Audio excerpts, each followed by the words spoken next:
श्लोका, पाठ का नाम है श्लोका। ये जो श्लोक हैं बहुत ही इम्पॉर्टेंट हैं, हम लोगों के लिए बहुत ज़रूरी है, ठीक है। और इसमें हम लोगों का जीवन के बारे में बताया गया है कि एक जो सच्चा व्यक्ति होता है उसका जीवन कैसे होता है, ठीक।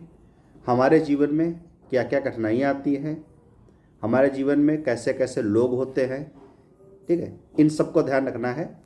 तो ये श्लोक हैं संस्कृत के, पढ़ेंगे। क्या लिखा है? उदयति सविता ताम्रः ताम्र एवास्तमेति च संपत्तौ च विपत्तौ च महताम मेक रूपता।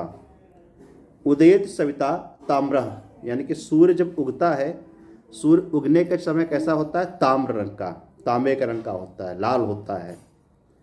ताम्रा एवास्तमेत च, और अस्त जब होता है एवास्तमेत, यानी कि अस्त होने के समय भी सूर्य का रंग कैसा होता है? लाल होता है। सूर्य के उदय होने के समय उसका रंग लाल होता है, सूर्य के अस्त होने के समय उसका रंग लाल होता है। संपत्तौ च विपत्तौ च महताम मेक रूपताम। चाहे संपत्ति हो, चाहे विपत्ति हो, चाहे हमारे जीवन में परेशानियां आए, चाहे हमारे जीवन में खुशियां आए, महताम मेक रूपताम, हमें क्या करना है? एक ही जैसा रहना है, समान रहना है। ये नहीं कि सोने का खजाना मिल जाए, घड़ा भरा हुआ मिल जाए, सोने के सिक्कों का खजाना मिल जाए तो एकदम से खुश हो जाएं, हैं, खुशी से फूले ना समाएं। ये नहीं करना है। चाहे हमारे पास कठिनाइयाँ हो, चाहे हमारे पास बहुत ज़्यादा खुशी हो, हमको एक जैसा रहना है। जैसे सूरज का रंग उगते समय और अस्त होते समय लाल ही होता है, एक ही जैसा रंग होता है ना, कभी चेंज तो होता नहीं सूरज। इसी तरीके से जो सज्जन व्यक्ति होते हैं उनका जीवन भी समान रहता है, ठीक। न कश्चित कस्यचित् मित्रम न कश्चिद कस्यचित् रिपुः व्यवहारेण जायन्ते मित्राणि रिपवस्तथा। कारण न कश्चित न कस्यचित् मित्रम, कश्चित कस्यचित् मित्रम, यानी कि कोई किसी का मित्र नहीं है। इस दुनिया में, इस संसार में कोई भी व्यक्ति किसी का दोस्त नहीं है, कोई किसी का मित्र नहीं है। याद रखना, हमेशा याद रखना कि दुनिया में क्या है, सब बनी के साथी है। जब तुम्हारे पास बहुत कुछ है, एवरीथिंग, तो सब तुम्हारे मित्र हैं, तुम्हारे दोस्त हैं, ठीक। न कश्चित कस्यचित् मित्रम, कोई किसी का मित्र नहीं होता है। न कश्चित कस्यचित् रिपु, कोई किसी का शत्रु नहीं होता है। न तो कोई मित्र होता है और ना ही कोई किसी का शत्रु होता है। ना तो कोई तुम्हारा फ्रेंड है और ना ही कोई तुम्हारा एनिमी है। ना तो कोई तुम्हारा दोस्त है, ना ही कोई तुम्हारा दुश्मन है, हैं। व्यवहारेण जायन्ते मित्राणि रिपवस्तथा। क्यों? क्योंकि हमारे जीवन में जो भी है, चाहे हमारा फ्रेंड बने, चाहे हमारा दुश्मन बने, ठीक, चाहे तुमसे कोई दोस्ती करे, चाहे तुमसे कोई दुश्मनी करे, उसका रीजन क्या है? व्यवहार, तुम्हारा व्यवहार, ठीक। जैसे कोई तुम्हारा बहुत पक्का फ्रेंड है, बहुत पक्का दोस्त है, मान लो दोस्त है तुम्हारा, बिल्कुल दांत काटी दोस्ती है। तुम एक दिन उसका पेन ले आओ अपने घर पे बिना बताए, दूसरे दिन जाओगे, कहेगा मेरा पेन ले गया था, कह दो हाँ ले गए थे, कहेगा यार बहुत बेकार हो, हाँ। उसी समय से तुम्हारी उसकी लड़ाई स्टार्ट हो जाएगी, है। अपना व्यवहार, हमारा जो कर्म है, जो हम कार्य कर रहे हैं, यही हमको दुश्मनी और दोस्ती बनाता देता है। फ्रेंड तुम्हारे कब होते हैं? जब तुम्हारा व्यवहार अच्छा होता है। दुश्मन तुम्हारे कब होते हैं? जब तुम्हारा व्यवहार खराब होता है। न कश्चित कस्यचित् मित्रम न कश्चित कस्यचित् रिपुः, कोई किसी का मित्र नहीं होता, कोई किसी का शत्रु नहीं होता। व्यवहारेण जायन्ते मित्राणि रिपवस्तथा, व्यवहार से ही मित्र और शत्रु बनते हैं, ठीक। तीसरा देखो क्या लिखा है, बहुत इंपॉर्टेंट है, बहुत ज़्यादा इंपॉर्टेंट है तुम्हारे लिए, बच्चों के लिए, विद्यार्थियों के लिए। क्या लिखा है? सुखार्थिनः कुतो विद्या विद्यार्थिनः कुतो सुखम सुखार्थी वा त्यजेत विद्याम विद्यार्थी वा त्यजेत सुखम। सुखार्थिना कुतो विद्या, सुखार्थी जो होता है यानी कि सुख को चाहने वाला, जिसको सुख चाहिए, कुतो विद्या, उसके लिए विद्या कहाँ है?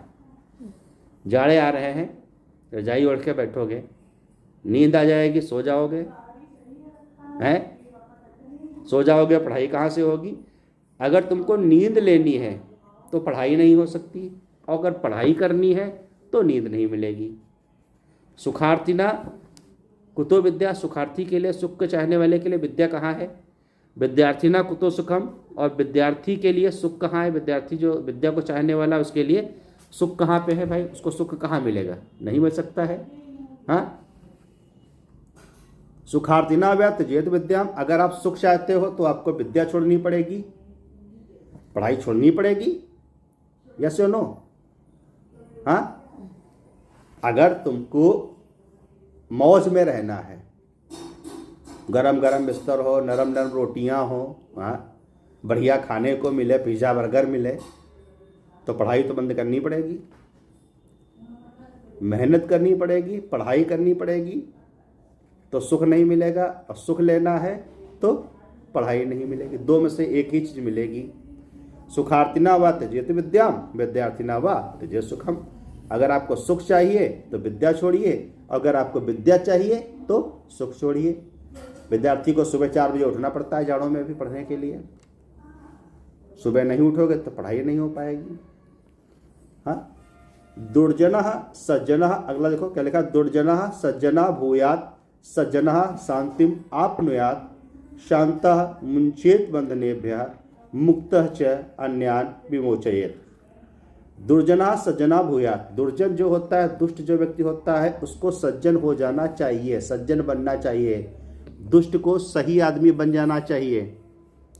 हैं, सज्जना शांतिम आपनुयात्, और जो सज्जन व्यक्ति होता है उसको शांति प्राप्त करनी चाहिए, शांति की तलाश करनी चाहिए।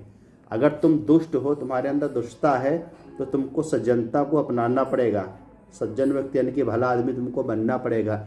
और जब भले आदमी बन जाओगे तो तुमको शांति की खोज करनी पड़ेगी। शांति कहाँ मिलेगी, यानी दुर्जन को शांति नहीं मिल सकती। शांति का मतलब पीस, जीवन में हमारे जो लाभ है वो तभी मिलेगा जब हम सही आदमी होंगे, भले आदमी होंगे, तभी शांति। अच्छा, दुष्ट आदमी को कहाँ से मिलेगी। मान लो तुम चोरी किए हो, किसी के घर में डाका डाल के आए हो, तो तुम्हारे मन में हर समय यही टेंशन रहेगी, हाय क्या पुलिस आ जाए, पुलिस पकड़ ले हमको, कितने टाइम पुलिस आ जाएगी, जल्दी भागो भागो, यही सोचोगे, चिंता रहेगी ना। अच्छे काम करने वालों को चिंता नहीं रहती, जो बुरा काम करता है उसको टेंशन रहती है, उसके ज़िंदगी में शांति नहीं होती है। भूयात् सज्जना शांति में आपनुयात्, शांतः मुंचेत बंधेभ्यः, और जो शांत व्यक्ति होता है उसको बंधनों से छूट जाना चाहिए। अगर तुमको तुम्हारे जीवन में शांति आ गई है तो तुमको टेंशन फ्री हो जाना चाहिए, सारा काम बंद कर देना चाहिए, टेंशन से फ्री हो जाओ। शांतः मुंचेत बंधनेभ्यः, मुक्तः च अन्यान विमोचयेत, और जो मुक्त व्यक्ति होता है वो दूसरे को छुड़ा सकता है, दूसरे के लिए अपना मार्ग बताए। जो हमने किया है वही दूसरे को बताओ कि हम कैसे शांत हुए, हमने कैसे अपने को फ्री किया, तुम भी फ्री हो। काम से फ्री नहीं है, टेंशन से, बुद्धि से। जिंदगी में हमारे जो उधेड़ मची है उसको फ्री करना, उससे हमको छूटना है, पापों से छूटना है। गौरवम प्राप्यते दानात् न च वित्तस्य संचयात् स्थिति उच्चैः पयोदानाम पयोधीनाम अधा स्थिति। कह रहा है गौरवम प्राप्ते दानात्, दानात् यानी कि दान से, पंचमी विभक्ति है, आत लग जाएगा, पंचमी विभक्ति हो जाएगी आत। पंचमी विभक्ति का मतलब क्या होता है, से, अलग होने के अर्थ में, जब किसी चीज से अलग होता है, कुछ चीज हटती है। गौरवम प्राप्यते दानात्, दान से हमको क्या प्राप्त होता है, गौरव प्राप्त होता है, हमारी प्रतिष्ठा बढ़ती है। जब हम दान करते हैं, जैसे किसी को तुम कोई चीज़ दो तो तुम्हारा नाम होगा, है नी। पहले के ज़माने में राजा लोग, पुराने ज़माने में राजा लोग बहुत दान किया करते थे, दान पुण्य करते थे। अभी भी बहुत लोग दान पुण्य करते हैं। अभी प्रयागराज गए थे तुम लोग, कल दादी गई थी, तो वहाँ पे कुछ दान किया होगा, है नी, तभी फल मिलता है। दान करने से गौरव मिलता है, न तो वित्त से संचयात, और हमको धन का संचय करने से हमको गौरव नहीं मिलता, हमारी तारीफ नहीं होती है। मुकेश अंबानी के पास बहुत पैसा है, नाम है कि पैसे वाले हैं, लेकिन उनकी तारीफ नहीं करते हैं। हम नहीं करते, हम टाटा की तारीफ करते हैं। टाटा कंपनी जो है वो बहुत दान करती है, 70% से ज़्यादा दान कर देती है। मुकेश अंबानी है, वो भी दान करता है, लेकिन टाटा के बराबर नहीं कर पाता है। दान करने से आपका नाम होता है, धन का संचय करने से, पैसा इकट्ठा करने से आपका नाम नहीं होता है। क्यों? कह रहा है स्थिति उच्च ही पयोदानाम पयोधीनाम अघा स्थिति, यानी कि जो बादल होते हैं, बादलों की स्थिति हमेशा उच्च रहती है, क्योंकि बादलों में क्या होता है, पानी होता तो है, लेकिन क्या करते हैं बादल, पानी को बचा के रखते हैं? नहीं रखते हैं। पानी को क्या कर देते हैं, बरसा देते हैं, छोड़ देते हैं, निकाल देते हैं। बादलों की स्थिति हमेशा उच्च रहती है, और सागरों की स्थिति कैसी रहती है, निम्न रहती है। सागर में पानी भरा रहता है, समुद्र में पानी भरा ही रहता है नहीं, तो समुद्र कहाँ रहता है, नीचे रहता है। और बादल का पानी जो है, बादल क्या कर देता है, बरसा देता है, तो बादल का पानी, बादल ऊपर चला जाता है। अगर आप दान करोगे तो आप ऊपर जाओगे, और बचा के रखोगे तो आप नीचे रहोगे। कहने का मतलब क्या है, जो भी हमारे पास है, चाहे ज्ञान हो, चाहे पैसा हो, चाहे खाना हो, कपड़ा हो, कुछ भी हो, हमको दान कर देना चाहिए, है नहीं।